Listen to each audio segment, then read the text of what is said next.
Soham, you can start at sharp 8:05. Sure, ma'am. Thank you. Welcome. Niladri sir, are we audible to you? Because last time we were not able to hear you.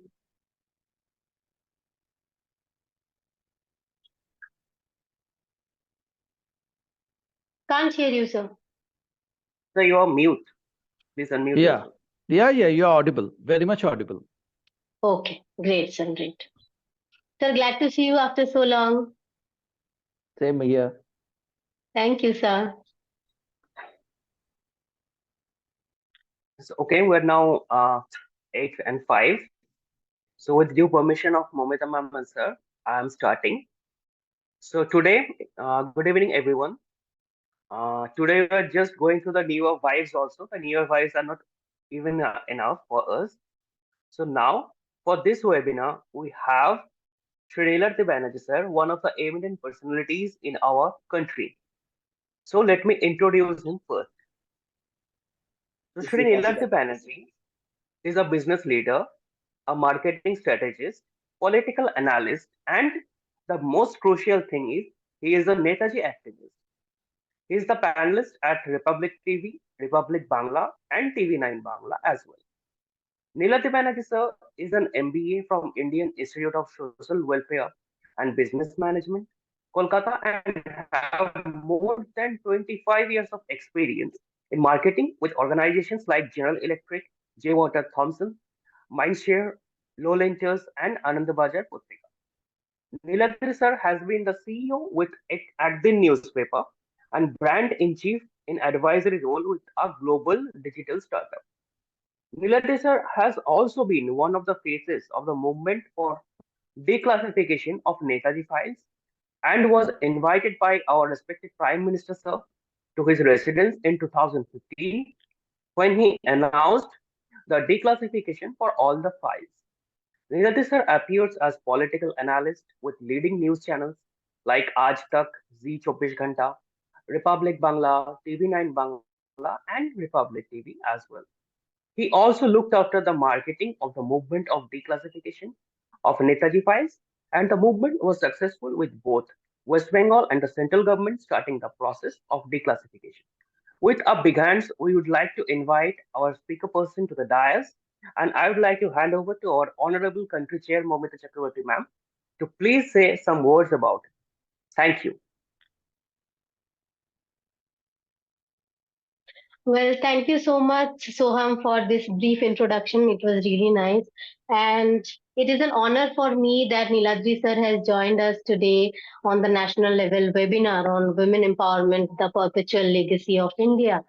Sir has been my mentor and a father figure to me. And I've known Sir since quite a long now, since 2019, I guess, if I'm not wrong.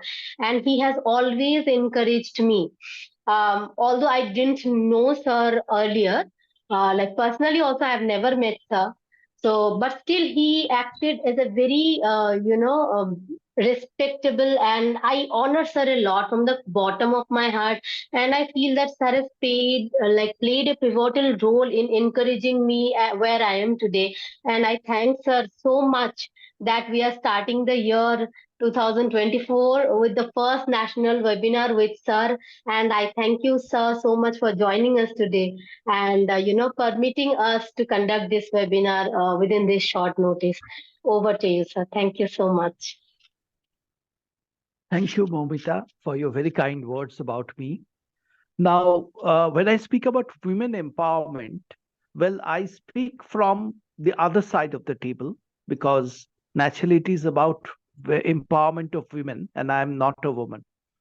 But when I look at women empowerment, it is projected in the media. I being in the media industry for quite some time, that women empowerment is a recent phenomenon across the world. It is a 60s phenomenon, it's a 70s phenomenon. But what we sometimes miss out is women empowerment has been there in India for centuries. In the ancient India, there are women saints, women participated in intellectual activities and various activities in the society and enjoyed a fair amount of liberation. In Mahabharata, which is the epic of India, one of the epics of India, one of the leading characters, Draupadi, she married 5 times. She married 5 brothers together simultaneously. This is not to support polyandry, but to prove the point that in those days in India, not only polygamy was there, but women also had the right to choose their husbands and they could marry many times also. So liberated is a society which today sometimes becomes a taboo. Women participated in, yes, women participated in governance in a major way. But what happened was India was invaded around the medieval ages. And naturally, when some invasion, foreign invasion happens, there is attack on women. There are concerns about safety and security of women. And somehow in our society, women went to the background. There was one thing which was lacking in Indian women at that point of time. They enjoyed social freedom. They enjoyed economic freedom at that point. But in terms of military capability, women never participated in the war. And India was also weak in militarily. And that is why when foreign invaders came and actually ruled certain parts of India, large part of India for quite some time, the first casualty of this invasion and foreign occupation of India were the liberation of women, the emancipation of women. But there was Renaissance in India in the 19th century with Raja Ram Mohan Roy and Ishwar Chandra Vidyasagar from Bengal state in India leading the movement, and it is spreading across India. And there was a gradual revival of the old legacy of India. The Hindu saint Swami Vivekananda also played a very pivotal role in awakening Indian women. And he even had a companion called Sister Nivedita. Many of you know her, Margaret Noble. She was an Irish woman, but she came down to India to work for India, being inspired by Swami Vivekananda. And Vivekananda actually made Indian women realize that emancipation of women has been there for centuries, and it is something which Indian women needs to rediscover. Rabindranath Tagore, the Nobel laureate poet from Bengal, he also played a pivotal role. His family played a very important role in giving women a modern outlook while maintaining their intrinsic Indian values. But if there's one person who actually led the true emancipation of women in the Indian society, it was none other than Netaji Subhash Chandra Bose. Subhash Chandra Bose was a Congress leader. He was president of Congress in 1938 and 1939. And then he moved out of India, British India. He escaped from British India. He formed an army with the prisoners of war during the Second World War from Southeast Asia with support from Japan, and fought for liberation of India. And the British Prime Minister in 1947, the year in which India got liberation, Mr. Clement Attlee, he came to India in the mid-50s and he accepted that it was because of this Azad Hind Fauj led by Subhash Chandra Bose, British was forced to give India freedom because they destroyed the loyalty of the British Indian Army towards the British Empire. And without the support of the British Indian Army, it was not possible for the British to rule such a huge country like India. But that is a different story. What was particularly peculiar and different about this Azad Hind Fauj was there was a regiment of women. Subhash Chandra Bose believed if men only participated in war of liberation, then the independence which will come will be independence of men only. If women also needs to participate in this war of liberation, if they want to be truly independent. And that's why he formed a regiment called the Rani Jhansi Regiment, named after the legendary queen who fought against the British almost 100 years back during the Sepoy Mutiny. And this Rani Jhansi regiment was possibly the first all-women regiment in the world. Japan, who supported India, never had any women's regiment, nor did the British Indian Army. But Subhash Chandra Bose formed a regiment which was led by Captain Lakshmi Sehgal. And this regiment actually fought along with the men. And there are many casualties. And this army entered India, defeating the British and captured Manipur.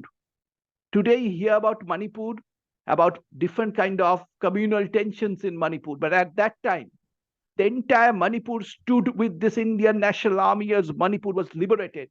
There was a place called Moirang, where national flag was unfurled on 14th of April 1944. And the British actually acknowledged that this was the toughest war they ever fought anywhere in the world. British historians have actually acknowledged this battle for Moirang. But the Indian National Army had to recede because the support from Japan was waning, the aerial support, the support regarding the food and essential supplies, because Japan was losing the war. And finally, when the atom bomb was dropped in Hiroshima and Nagasaki in August 1945, along with Japan, the Azad Hind force also had to surrender.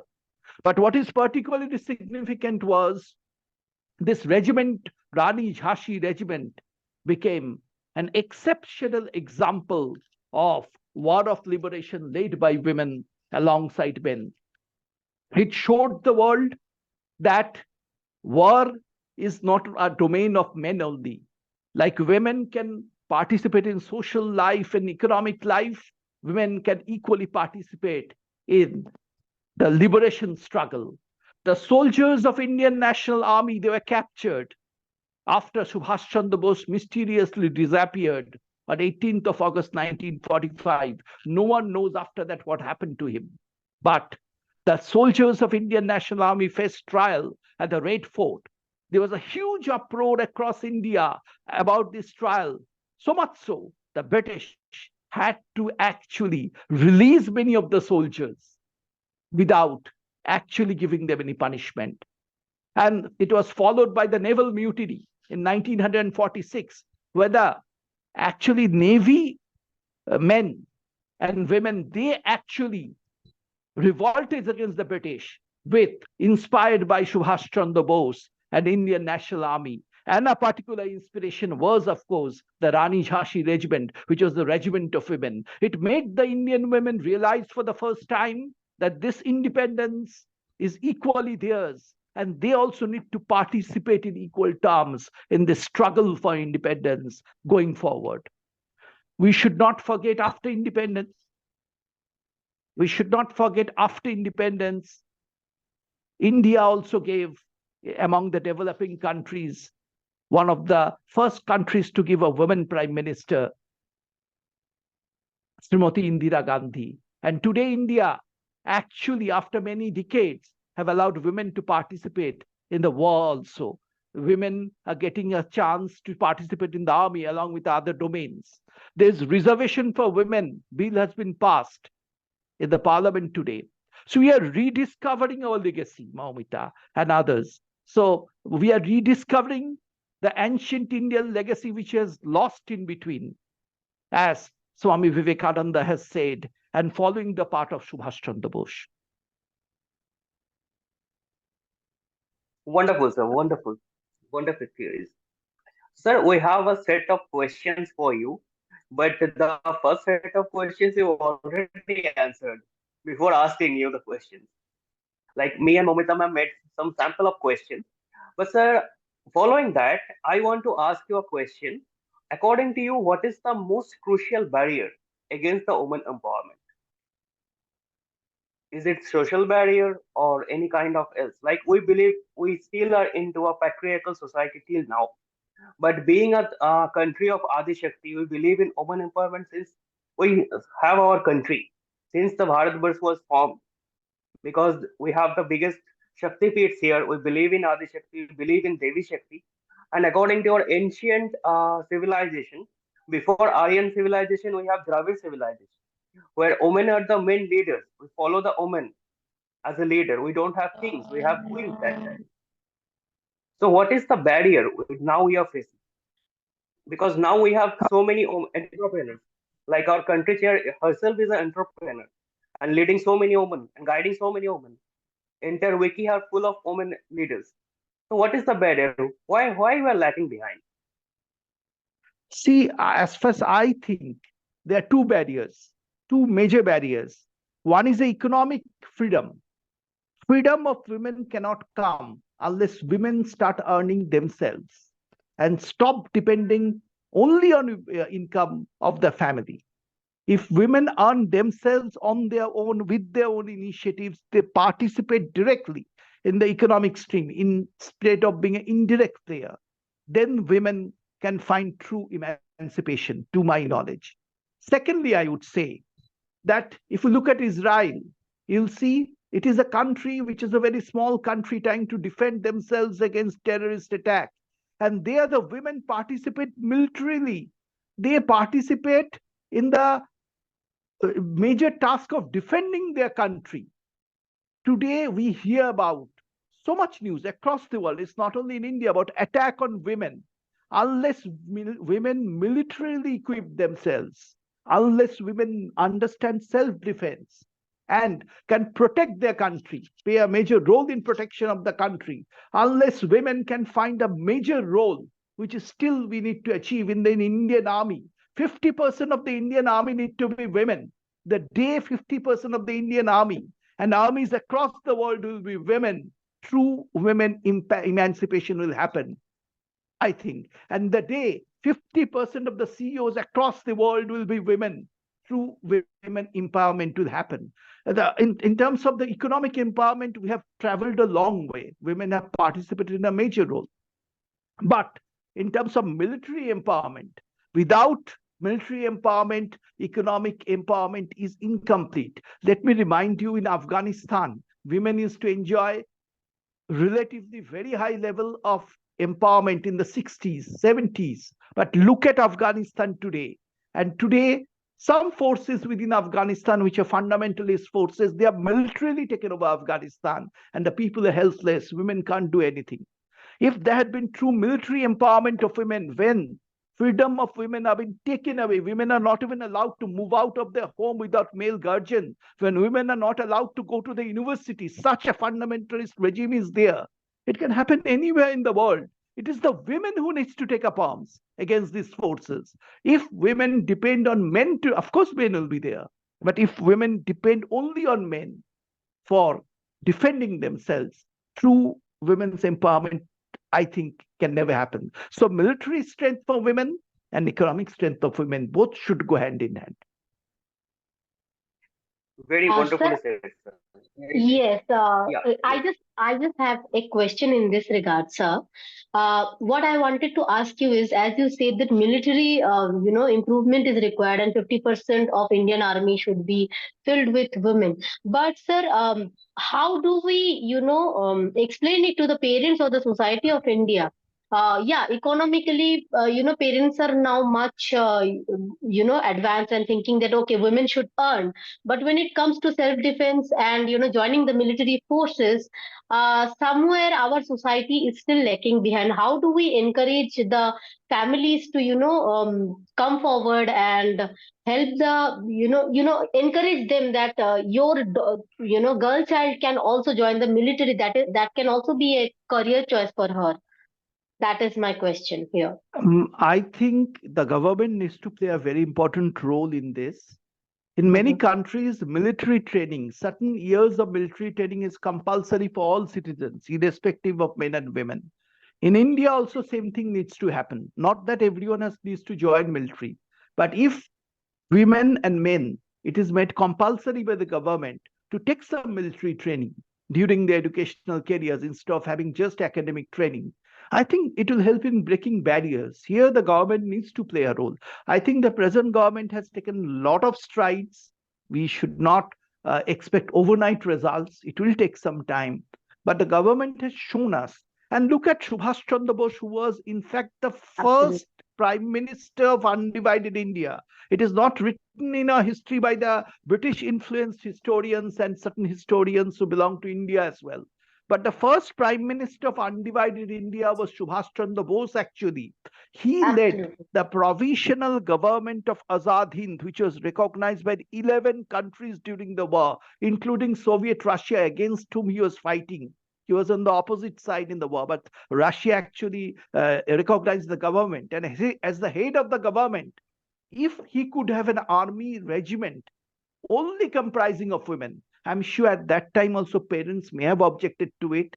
But women truly wanted to join the regiment. That's why they couldn't be stopped. If today's women truly wanted to join the military, along with participation in the economic activities, social activities, spiritual activities, then no one can stop them. If Subhash Chandra Bose could do it during the war, why can't we do it in modern India? We have advanced so much. That is possible. I think we need to practice ahimsa, which is, of course, required. It is in the spirit of India. But ahimsa without self defense is not possible. If a country cannot be defended, how can we practice peace? How can we have peace in our country? Sometimes war is needed to bring peace, to quote Barack Obama, the former American president and Nobel laureate. And in this war, in this act of defending the country, not that they will attack someone, the neighboring countries, and take away their rights, but in this act of defending our country from the terrorists, which is increasingly becoming a menace across the world, I think women needs to participate equally. Sometimes even within the army, I've spoken to many army personnel, they have a very conservative mindset sometimes. No, women, it's not safe for women to go to the war. But that mindset needs to be changed, I think. That would be the right word. And this is only possible as women participate in the war increasingly. And this can give a new career option, and not that women needs to be in the war forever or join in the army forever. They can participate in other economic activities as well, like men do. But True. the military training is very much essential. Think of women who has been militarily trained or physically trained for self-defense. Don't you think the attack on women, which happens across India, while we are economically progressing, attack of women are also increasing because women are going out, participating with men in the jobs, and it is happening across the world. It's not just India. Maybe Indian, because of the huge population, it comes to the forefront more. The discrimination which women face in the workplace, which is a fact of life. Many women don't report this discrimination which they face in the workplace. Today, if the biggest barrier is the physical force barrier, the physical activity barrier, and there, I think women needs to learn self-defense. Women needs to participate equally in defending their country and defending themselves. They should not depend on men only for defense. Of course, government is there with them, people are there with them, but if women can defend themselves, I'm sure no one can actually raise an eye towards them without their permission. Absolutely, sir. Thank you Wonderful. so much. My question is being answered. So over to Soham. Yes, sir. Sir, I have a question of scenarios. Like you have said, the empowered women we have since a long time, centuries back. So, do you believe empowered woman or a woman who took the leadership have any kind of special superpowers, or any woman can be the leader with proper support and enthusiasm? See, leaders, I see men or women, leaders are different domains. Like a person can be leader, can be a thought leader, can be an intellectual leader. A person can be a leader in business, person can be leader in politics. A person can be a leader in the home front as well. When I speak about empowerment of women, I'm not saying that disregard the homemakers. There are many women who actually sacrifice their career for the family and work for the family. But if they do it by their choice. Now, when you say emancipation of women, I believe that women should choose, like Swami Vivekananda had said, who are the men to decide what women will do? Let the women decide, take the decision in their life. If women choose to be homemakers, it is their choice, nothing wrong with it. And they can contribute to making of the family as well. But it should be their choice. It should not be imposed to them, on them, by their husbands or the family members or the loved ones. So I think that is very important. Given women the right to choose, which was there in ancient India, Draupadi, she actually had to marry five men with her consent, because Kunti, who was actually the mother of her husbands, the mother-in-law, actually wanted her to do so. And she did it against her wish, many say, but it was her choice at the end of the day. There was a choice, she could have said no. But there was another practice, you must have heard, Sambar, where women actually chose their husbands. Men used to come in ancient India, women used to choose their husbands. So they had the right to choose. I think true emancipation of women comes when women have the right to choose and take decisions.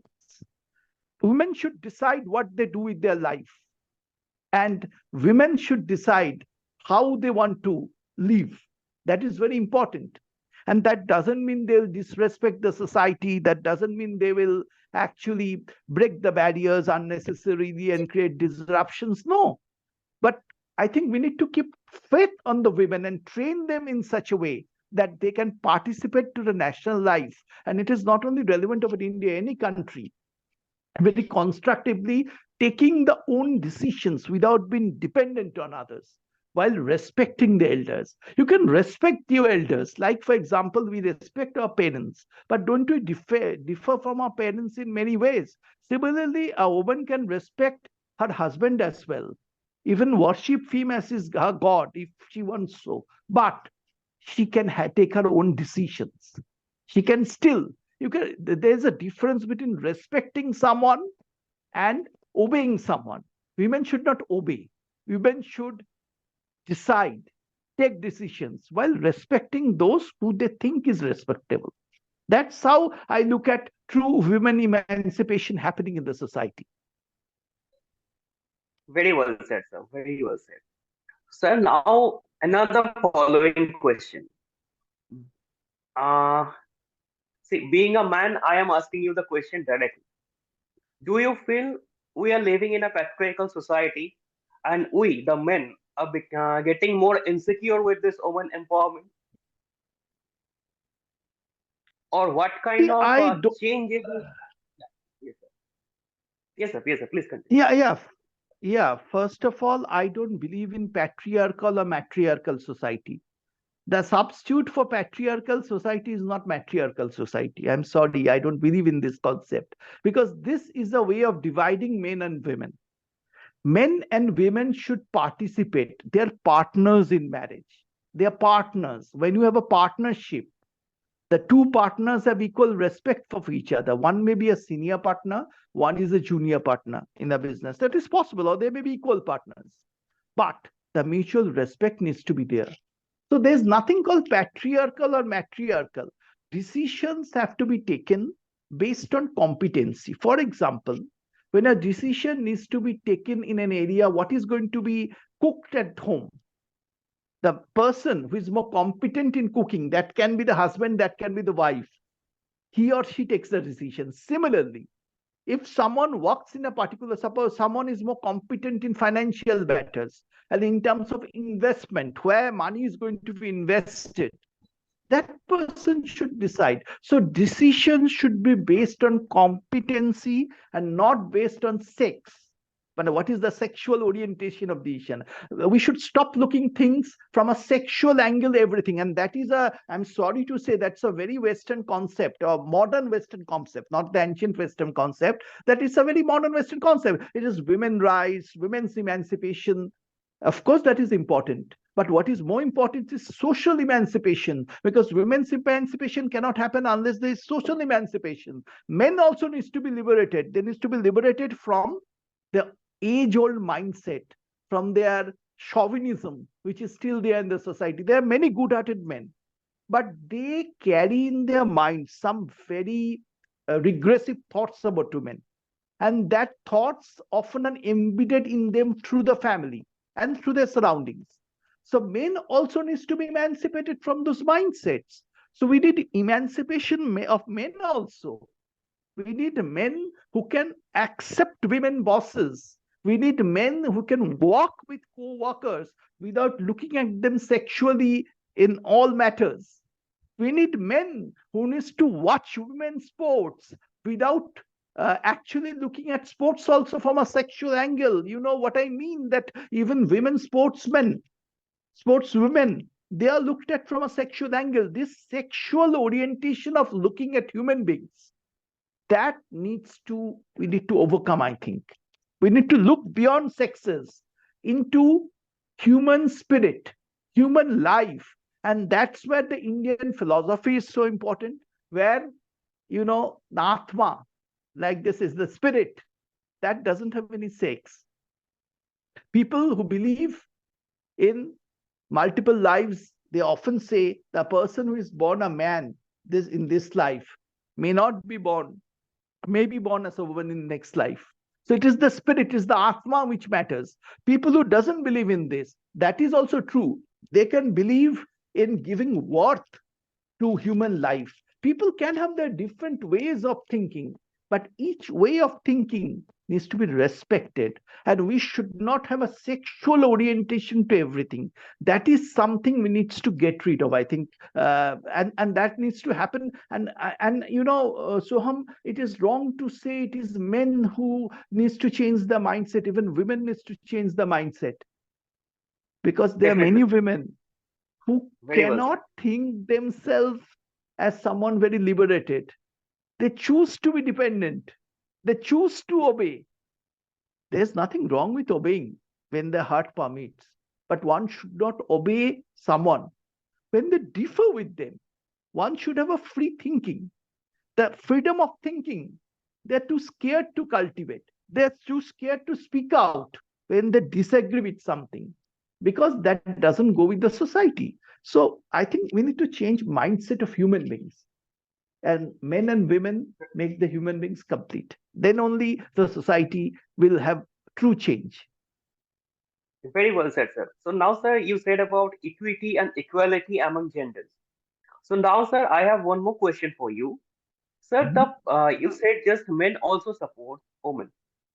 See, I am supporting women empowerment since I have my own thought process. I like to support them. I know that they also have rights to do similar things. But sir, sometimes we face a social acceptance glitch. Like, very sorry to say, sir, I am the very first denim partner for WICCI, which is the Women Chamber of Commerce. So I am the very first denim club partner for WICCI. So now, sir, whenever I post my In banner our to my, council. yeah, In our council, in Youth and Community Empowerment Council, sir, under Women's Indian Chamber of Commerce, Soham Banerjee is the only and the first ever Denim Club partner as of now. That's great. But That's great. that's great, and I really feel like he is very courageous to be among us. So many women, like we have in our council more than 100 women right now, and he's the only one handling this so well. And however, G100, which is also connected to Women's Indian Chamber of Commerce and Industry in some way, because we share the same founder president, um, Dr. Harbin Arora Rai, who is a icon of equality and empowerment for both the genders or any gender be it, and all throughout the world. However, what we feel is, sir, this webinar is basically on women empowerment. So I'm telling this, Dr. Harbin Arora Roy has worked so much for the equality and empowerment of women. And here in Women's Indian Chamber of Commerce, we have this he for she champions, which are the Denim Club partners basically. So it is kind of a motivating factor that this kind of positions are being created so that men and women come together to build the nation or grow the nation together, or not only within India, which is Women's Indian Chamber of Commerce, but also in G100, which is a global platform. So this is really encouraging. This is what I just wanted to put in here. But in our councils, which is Youth and Community Empowerment Council under WICCI, here Soham is the only Denim Club partner. Yes. Okay. Yeah. thank you, ma'am. Thank you for your kind words. But my question was, sir, The very first day, I shared my banner in my WhatsApp status that I have chosen to be the state president as a Denim Club Partner. So one of my very good friend, sorry to say this, I was not in contact with him since last 3 to 4 months. He directly called me from abroad in the early morning and asked me what happened. Is everything okay? You become something in Oman Chamber of Commerce. So this kind of thinking is there, sir, in between us. Being a man, I can't support women, or if I am supporting a woman's group, then I have some glitches in my own thought process. So how we can overcome such situation? Because I am courageous enough to stay loud. I am supporting them, but many of my friends are lacking to support them. They are just saying कि क्या लोग सोचेंगे, क्या बोलेंगे. So they are moving back. So how we can encourage? I think I'm just giving my thoughts. Maybe there are other thoughts to it. We need to get away from this idea of supporting. Who are we to support women? We men to support women. It is not about supporting. Women gives us an opportunity to speak in certain forums which belongs to them, and we participate. We are not here to support. Women doesn't need our support. Women are actually competent enough, that's my belief, to support themselves. So the day we can think that, okay, we have got an opportunity, it's not I am supporting, we have got an opportunity, and we means men in this case, to actually participate in a platform which belongs to women along with women. And let us participate in the spirit of participation and make the best of it and support ourselves. So this is an opportunity not to support women, but to support ourselves by part of the forum. I consider myself privileged that women today has given me this opportunity. I am not supporting women. I am supporting myself by getting this opportunity to speak to so many women in front of so many women who are much more sensitive than many men, who can appreciate finer feelings much better. So it is an opportunity. So we men needs to come out of this mindset of being a support. Who says husband is a support to wife only? The wife is equally a support to an husband. Who says the son is a support to mother only? The mother is equally in support to the son. So this idea of a support, men being the pillar of support, sorry, we need to come out of this mindset. We need to think women gives us the opportunity to participate, and it is a moment for us to support myself. So I'm supporting myself here. I am supporting my views, and I thank women for giving me a platform to express my views. I must thank them. I'm not supporting women. You know, you don't need my support. Thank you, sir. Thank you so much. Because, sir, I have made the wrong statement. I'm apologizing for that. No, But no, not a somehow that, problem. You have yes, sir. But actually expressed the social perception. So, moment someone tells us that, look, you're participating something wrong. So the main point should be made, no, it's a great opportunity for me because women has given me this opportunity. Certain groups of women have given me this opportunity. So I consider it a great opportunity for me. Why am I there to serve? They don't need my support. We reciprocate the same feelings, sir. It is an honor for us also that we got to hear so many knowledgeable words from you. Miss Viji Sridhar wanted to ask a few questions to you. If Sure. yes, yes. Hello, sir. Actually, I don't have any question. Rather, I just wanted to express my views also, right? So I'm the national president of Rural Development, Delhi Council, and I hope you can hear me. Yeah, Yes. I can yes, hear you. yes. Yeah. So, as you were saying, so it was wonderful that you were saying whatever you said now, the last point that I was hearing you of. Obviously, see, there should be a kind of, we talk about equality, right? Everywhere we are equal. We don't support each other. We are going to be, we are present for them. You're just present with us for all the, fightings that we are doing, or maybe it's not even a fighting, all that we are voicing our, problems, whatever problems we have. Secondly, being a president, and I'm also an educationist, right? I'm in school where I find now many girls are coming out. Earlier, it used to be like, the field of education, in the field of education, the engineering or certain STEM programs were only for men. They had this kind of a mindset. Obviously, what you said was excellent. That mindset change. There should be shift in the mindset. Now I see many girls are coming into this kind of field where they feel, yes, I can also do the STEM programs, whatever is, robotics, or maybe it is a AI. It is not now secluded only for the boys. Now it is not more, it's even for me equally. So equitable education is going on. It's not about equality now. No more equality. We should come out of equality now. We have to talk about equitable. Equity hona chahiye. Like for the example, if a woman has to be treated according to her own roles at home also, give her the equal opportunities according to her roles that she is playing. That is what we call it as the equitable, field.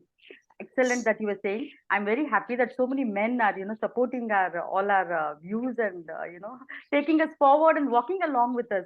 It's not only the journey of a woman; it is going to be the journey of humanity that we are, fighting. Actually, we have to work together. Maybe we should be work with each other rather. We should be working with each other. Thank you very much, sir. Thank you. Uh, Thank you. th- Thank you, madam. I fully agree with you.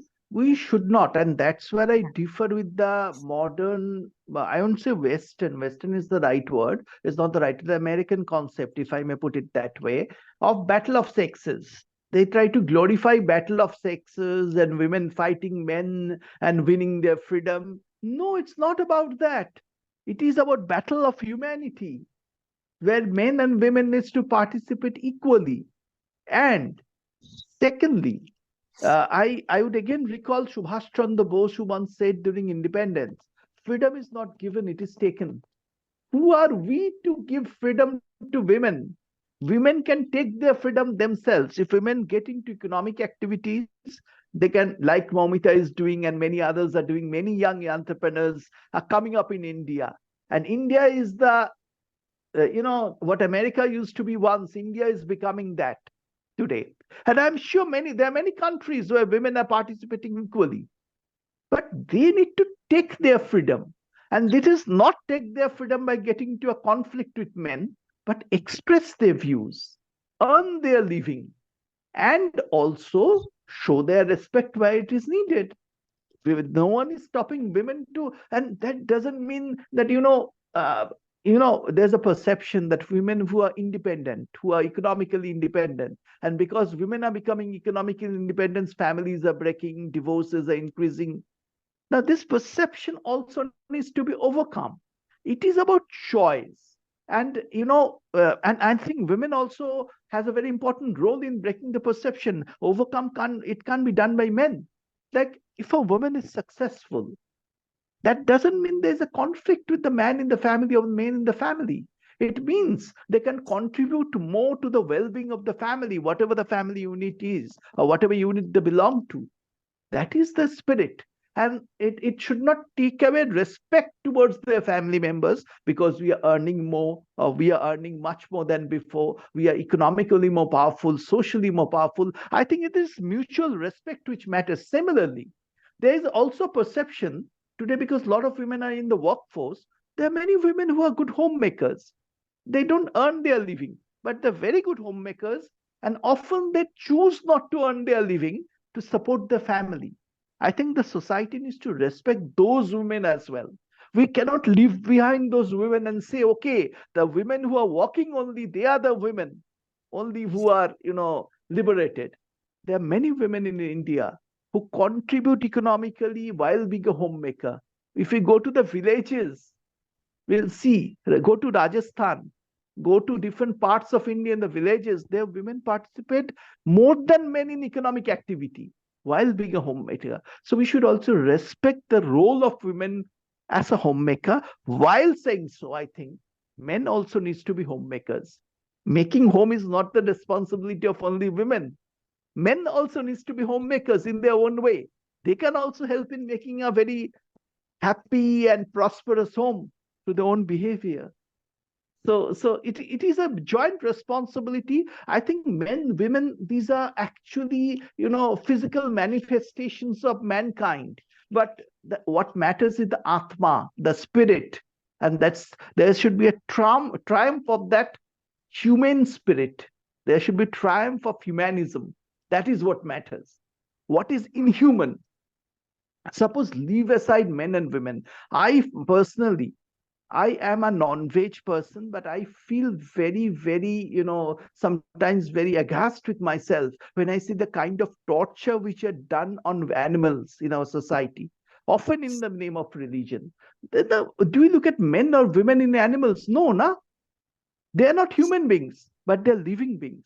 When a living being is tortured around us, then both men and women needs to be vocal if the thing is unjustified. If the thing, we often choose to ignore such things. We know it's bad. What is happening is not right. We move away.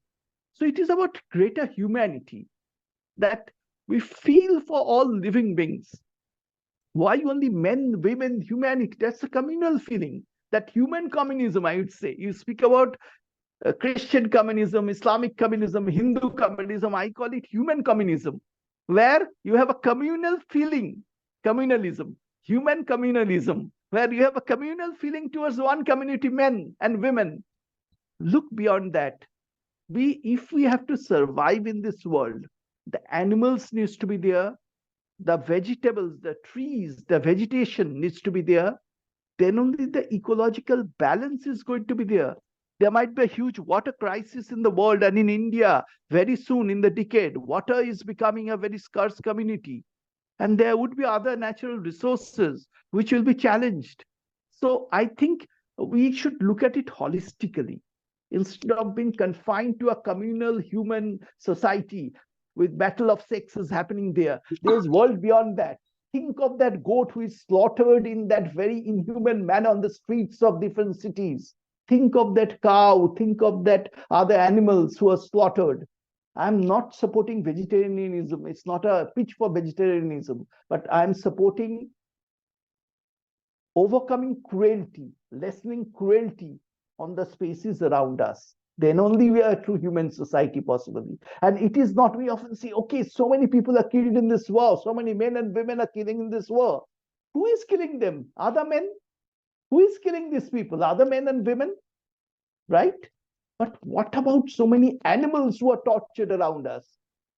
So I think we need to look beyond sexes, and there women can play a very important role in driving change in the society, in reducing cruelty, because women by their nature, what I believe is much more compassionate, much more human. So women, I believe, has a very important role in leading in the making of a human society. Very true, sir. Very true, sir. Being a human, we need to regain our humanity first. Sir, you just said about the homemakers. The man should also be the homemaker. So I just want to share my one experience. Since childhood, I love cooking, but I am from a joint family, and being a male child, I never allowed to do permitted in the kitchen. So what can we do, sir? So from the childhood, from the beginning of our life, we are being taught that कि तुम लड़के हो, तुम्हारे लिए काम नहीं है, ये है वो है. How this segregation process can be stopped from our side? My thought again, don't ask for permission. Freedom is not given, it is taken. Who has asked you? Absolutely. See, sir is very clear about it. See, you want to do what you want to do. I'm sorry to interrupt, Mr. No, Banerjee. absolutely. Yeah. Actually, because it's not given by anybody. Let us make it very clear about it. And it is a kind of, we have been conditioned in such a way, sir, in our society, that these are the arena where men should go. These are the arena only exclusively for women. So this, unless and until we be the, person who is going to break the rules and come out of it, this younger generation, you seem to be in the younger generation category. So you people can break the rule and come out and say, yes, this is a mindset change. There has to change. It has to change in the society. And definitely it will take time. It's not going to happen overnight. Obviously, things doesn't happen overnight. And now, sir, what I feel is there's a lot of change in the thinking of men many people are coming forward. Many of them are homemakers. I've seen the new generation. I really applaud the new generation. Yeah, the old generation is still conditioned in such a way. It takes time for them to, switch over to this generation. And maybe even accepting them is also difficult for them. What I see. Maybe my parents and maybe my, in-laws may not be in a position to accept the way we think. And now we are a sandwich generation where younger generation we see, they are liberal, entirely liberal. I'm so happy about the generation, coming generations like you people. I see you all here, and hats off to the younger generation who are, taking the, flag holders. You're the flag holders basically. So you're going to do that. Thank you, and sorry again, sir. I'm interrupting No, you. No, no, no, no, no. no, It's a no, very sir. interesting I'm not able observation. to, keep quiet as when you're saying I need to support you. What you're But saying, having said so many nice things about women, let me be critical also. yeah, It's not that everything is rosy, honky, very definitely. nice. I agree. I agree. Yeah. There are challenges, and the biggest challenge I think is that women often try to be like men. Women often try to be like men. There is They nothing try wrong to with ape. that. Absolutely. They try to ape Ape, men ape men. And now think of a situation. and leave the I, femininity keep it intact. Yeah. yeah, yeah. I have absolute no problem with it. Uh, like there are many women who wear dresses which men wear. There's nothing wrong with that. But think of Soham or me wearing a sari. It is the women who are going to laugh at us. So there's a intrinsic feeling in the society that what men do are superior. Women can wear jeans. Nothing wrong with that. I fully support it. But men can't wear sari. No, If they no, wear it's not there. sari, Again, no, sir. It's not there. You can't wear. Who is going to tell you you can't wear? You want to wear. Maybe, initially we'll laugh. Maybe a day in coming days. Maybe if it is going to be, prevalent everywhere. If I see 10 aaj, maybe I can see only one man wearing a sari. Maybe tomorrow when I see 10 people wearing sari, it becomes normal for No, me. ma'am, it becomes normal, but I have to say something here. Now But Mhm. we have the I mindset. think, yeah, but the thing is, when it comes to equality, when we are talking about equality here, certain things are becoming so crucial these days that people are mistaking it more than taking it correctly. For example, so many gender pronouns have come up in some American society like that. Like I, can consider myself as a fork or spoon. Like this Yeah, doesn't make any sense to me. yeah. Uh, Anybody can wear a sari, like in case if he wants to, but I I do not understand like there should be a limit where we should stop also certain things. For example, if it doesn't look good to the eye and we understand that no, this is not going in the right way. For example, yeah, women wearing jeans, uh, it's not looking that bad in the eye of the people. That's just whatever is coming to my mind. I'm saying, but it will definitely look bad for me if in case a man wears a sari here. So that's, Okay. I think it's always in the mind of a person That's what. where they should cross the, like, put that line over that, okay, this is right and this is wrong, and work so that it doesn't harm the society in the broader way. I feel that.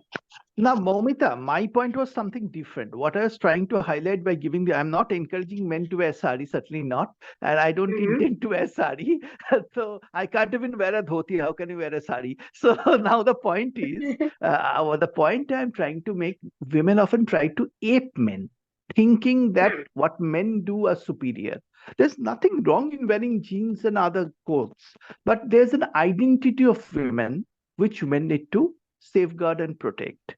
If suppose I am an Indian and I behave like an American going to America, will the Americans respect us? Certainly not.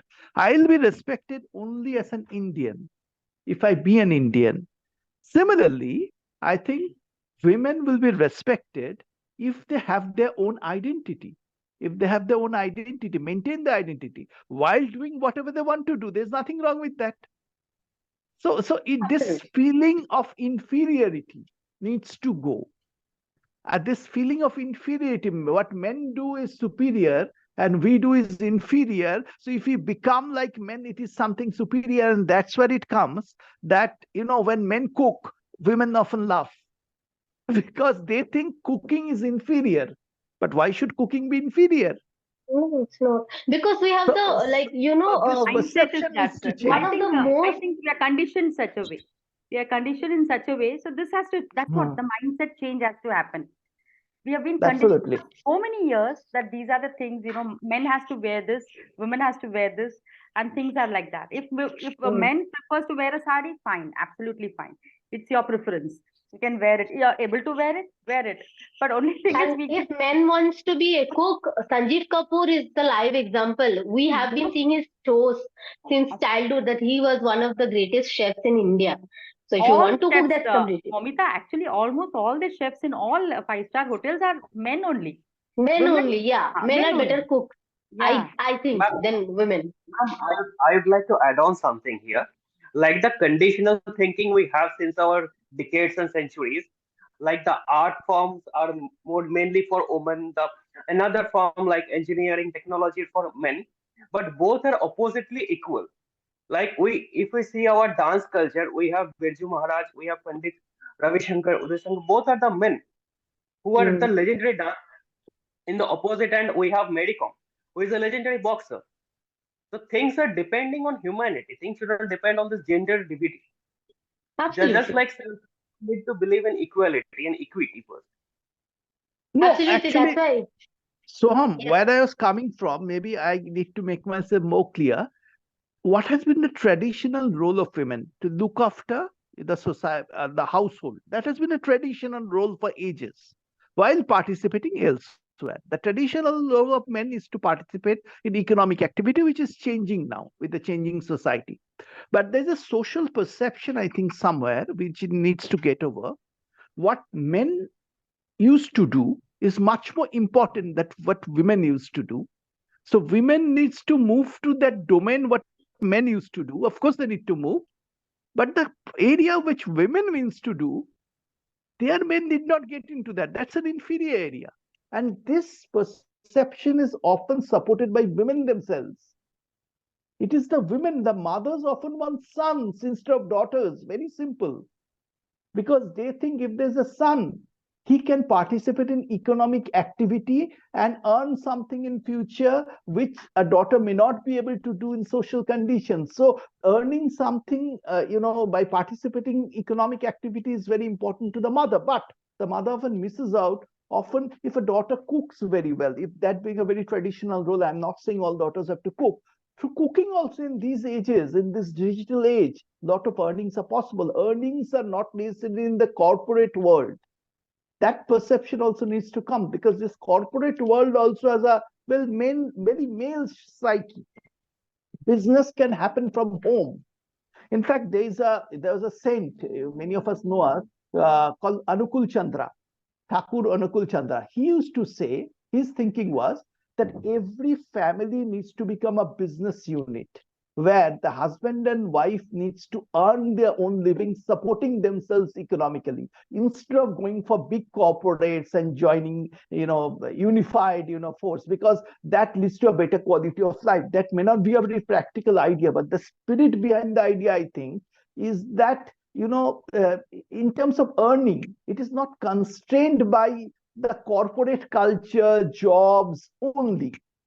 Earning can come through economic activity, and economic activity does not mean production only. Economic activity can mean very basic things in life for which people are ready to pay, and we can reach out today so well using the digital world. So I think those traditional areas of life also needs to be respected more by women themselves, and of course men will automatically respect them, because those traditional areas can become a very strength of women, because traditionally they have been strong over there. So that's where my thinking was coming. Don't neglect the traditional domains while moving towards the modern world. Everyone doesn't need to work in an IT company, and those who work in an IT company need not be the only, the geeks of the world. The person who cooks well, that is chemistry. that can be a source of living. And there are numerous other activities from which your living can come, where you can participate in economic activity.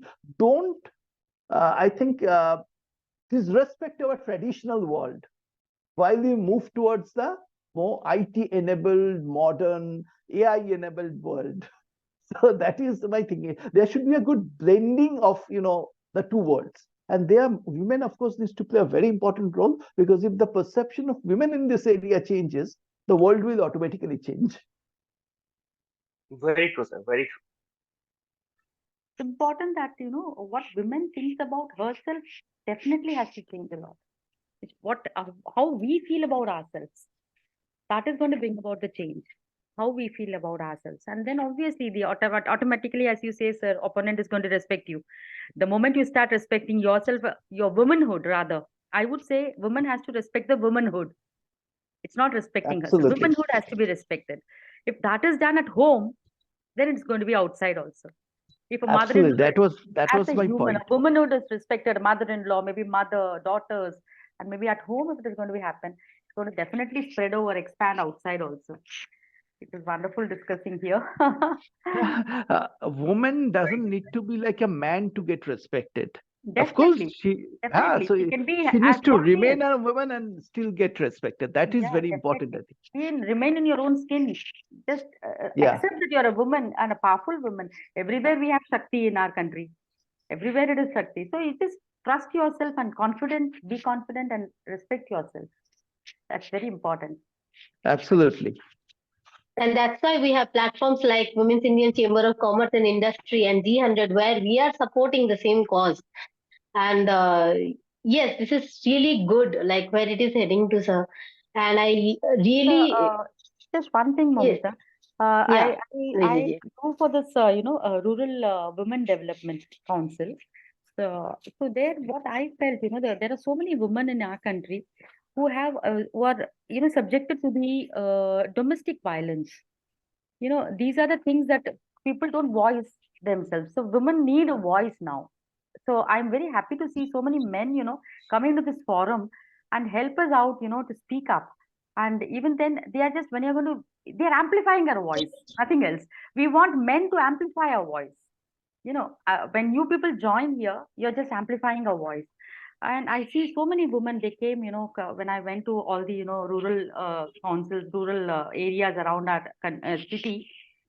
They really came and they started crying each and every problem when I meet their problems and when how am I going to help? So I got a lot of men posts coming inside to help them. That was so overwhelming for me. Even those area people came out to say, yes, this fellow, he drinks and comes and mistreats her at home. Sort of problem. It was small little things which they need our support. So in this council, as you say, Moumita, there's a huge platform that has given us a that we are able to extend our help to almost all the areas possible. Yeah, thank you. Absolutely.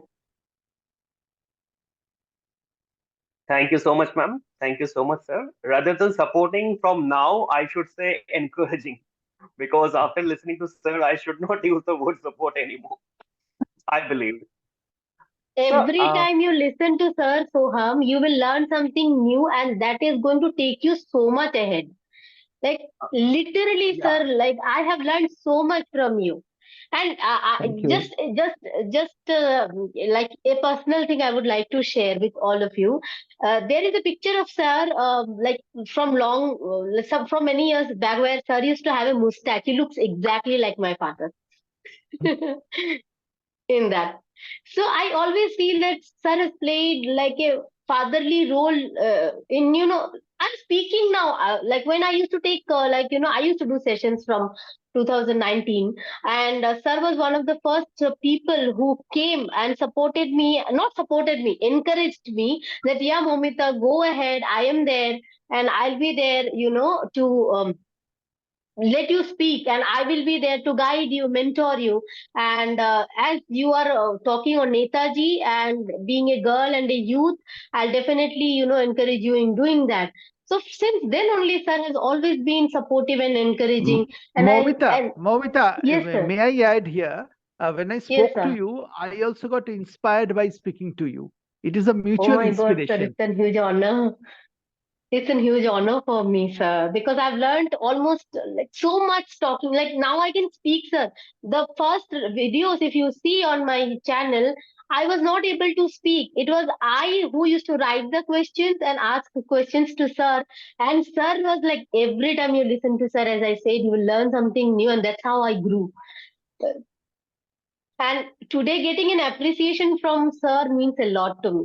So thank you so much. That means I have come a long way. Thank you. Most Very true, welcome. ma'am. Even I would like to share something here. The very first day, ma'am told me his sir is going to be there as a speaker and you have to host. And the one thing that most attracted me is the Netaji activist. Because since a childhood, I am a Netaji fan. I believe every youth should have two role models, Netaji and Swamiji. Because these two persons really show us how to lead a life, how to lead a life for yourself as well as your society. And right now, I am just going through with this book. This is Netaji's Life's book, which I got from Netaji Wow. Bhavan last year. So I would like to request, sir, in this national platform, can we have another webinar with you on Netaji very Yes. soon? Sure. I would look forward to, but I would add there that when you speak about Netaji and Swamiji, both are big inspirations. But some of you may be shocked to know that I have another inspiration in life, and his name is Mahatma Gandhi. Because if I'm a Netaji fan, I'm supposed to hate Gandhi, right? But I don't Mhm. hate Gandhi because I understand it was Netaji who first said that Gandhi is the father of the nation. The word father of the nation was used by Gandhi, by Netaji for the first time. And it was Gandhi who told Netaji, a prince among patriots. I think a nation is complete when there is Gandhi and there is a Netaji. They, like men and women, complement each other. There's a Gandhi and Netaji which complements each other. You need non-violence. You need ahimsa. You also need to fight for your rights to bring that ahimsa. So it is not unipolar world where we have a Netaji and Swami Vivekananda. Of course, there's a Mahatma Gandhi as well. We need to respect, and that is the spirit of the India, and that is the spirit of the world we should look at. And like Sri Ramakrishna, the Bengali saint, used to say, "Joto mot toto pot," meaning the Hmm. more views are there are more their ways. Amazing. So we should not follow one path. This path is the only path. That is a dictatorial or fascist way of looking at world. I think we need to synthesis. And when we speak about men and women, we also speak about that synthesis. So that way, when you have a discussion, I would request you to incorporate also Gandhi along with Vivekananda and Tagore, of course, who had been an inspiration around. So don't make it around one person. Don't let it be actually dictated by one person, rather by the spirit which they stand for. And these great men always had mutual respect. They differed, but in their difference, they actually had a spirit of synthesis, which we need to bring to our society, I think. Otherwise, it is a very conflict-ridden society. My way is the only way. That is not right, I think. We need a synthesis in this world, and that's where Gandhi matters as much as Netaji. When you have a discussion, I would request you to have a synthesis of the spirit which these great men stood for. Very true, sir. Very true. Now you also changed my viewpoints. And after listening these statements of yours, now I think we shouldn't stick into one webinar only. We should have episodes because the personalities you have mentioned, we can't cover it in one single webinar. It would be Absolutely, better if we have absolutely, episodes. Then more absolutely. youth can be encouraged. We know better. We must know the things we don't know or the things that hide from us. You can be the eye opener for us. So with Momita ma'am's permission, I am eagerly looking forward for such episodes very soon. I can speak on Netaji, but there would be someone who would be very competent on Tagore, someone on Gandhi, speak about Nelson Mandela, speak about Martin Luther King. The icons, global icons, don't restrict to India because there have been inspirations, generations who have been inspired by Nelson Mandela. And it was Mandela who was inspired by Subhash Chandra Bose. He came to India and wrote that Netaji has been inspiration for our movement. in South Africa. So they are icons who are global icons. They are global icons. Absolutely, sir. Absolutely. And here we have our G100 Human Rights and Dignity Southeast Asia, Southeast Region's Chair, Miss Tabitha Ngozi. So, who might also be who has joined us today to listen to you, especially. And she definitely might have. Now it has become more of a global, webinar than the national webinar, right, Tabitha? So you also might have some, men or women to look forward to whom you respect. So you can share their names in case if you want to say something. We are open now. Like we'll have 5 minutes. If anybody has any questions or views to share with Sir, they can, and then we can end the session. Savita, you are mute, Savita. All right. Good afternoon, everyone. Yes. Good afternoon. Good afternoon. Thank you very much. It's quite an opportunity to be in this program. I've listened to what he said. Actually, in my own in our own country, Nigeria, women are really making more efforts to be, especially in the political system. And the men are really supporting because it has come to the notice of people that many women have been hiding, and many women have so many skills that they really need to showcase. And if we can take care of the home, we can take care of we can take care of the political system. So I advocate for women in politics, especially young women, young girls. So what we do is in the rural area where we have the rural, where we have the traditional running, we try to encourage women to be part of their cabinet, not just for the men alone, but also women need to have representatives in the political system, because there are so many issues bothering women. We hide because of the cultural bias. So I'm so happy to see men coming out, not to support, I love the word not to support, but also to advocate, to stand. And men should appreciate the fact that women are coming out to, advocate, to showcase themselves, because sometimes they always feel like if women come out and be a part of the political system, they will not be able to, respect their husband. But no, that is a very wrong ideology. The men are always scared that they are not going to be respected and all those stuff. But I love the fact that many women need to be enlightened. If we carry this advocacy and awareness to the men and try to create a system whereby they can understand that you need to support, not just support your women, but you need to encourage them. You need to allow them shine. You need to allow them be what they want to be, not just hiding their talent and hiding because of cultural bias or what people will say or what the system will say, but also coming out to be a part of the system. So honestly, I'm so happy to listen to Sir. Sorry, I didn't get your name, but I'll get your name soon. I love you. You quite changed the narrative. And if we have so many men like you in the system, we will not just skyrocket, but the community is going to be a very cooling environment for our kids and also for the society. So thank you very much to be a part of this. Thank you. Thank you. That's awesome. Thank you. Thank you. Thank you so much. So, ma'am, can we have a quick picture for memory? Yeah, sure. So I'd like to request everyone, if possible, please kindly turn on your cameras so we can have a quick picture.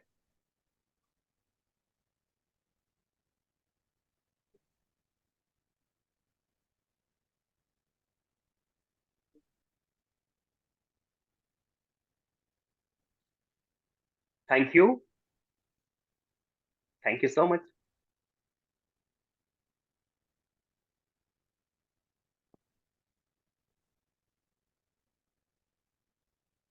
So now I would like to convey my heartfelt thanks to Sir And now I realized why ma'am told you are a mentor to her. After this webinar, I really got to Thank you. realize that. And Thank I you. believe along with ma'am, we will be that fortunate enough to have you as a mentor in the near future as well, because I become a fan of yours. And I would like to learn and It know is a more from you. privilege. It will be a privilege. It will be a privilege for sure. Thank you so much, sir. Thank you so much, ma'am. Now I'd like to hand over to ma'am to give the vote of thanks.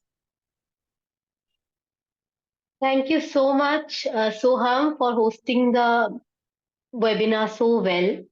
And it was a webinar meant for Youth and Community Empowerment Council under Women's Indian Chamber of Commerce and Industry to encourage women empowerment, which has been a perpetual legacy of India.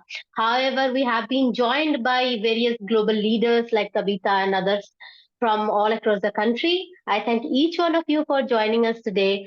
And I especially thank Niladri sir for joining us and, giving us such brief and beautiful knowledgeable ideas about and changing our perspective that irrespective like without supporting women come up and encourage women in whatever they are doing. Women do not have to become men, rather they can stay women, and then they can work accordingly and they can be equal and equitable at the same time. Thank you so much, sir, for joining us today. Hope to see you soon once again on the next webinar where we conduct another webinar on any other topic which will be this beautiful, where we did not lose even a single second from the screens. Thank you so much, and I look forward to all of your participants once again. Thank you so much for joining us today. Thank you. Thank you so much, sir. Thank you so much, ma'am. Thank you. Thank you, Moumita. Thank you, Soham, and thank you, sir. Thank you, Thank ma'am. you Good so night. much. Thank you. Good Thank night, you. everyone. Bye. Thank you so much. Bye. Good night Bye. from India. Good night. Bye.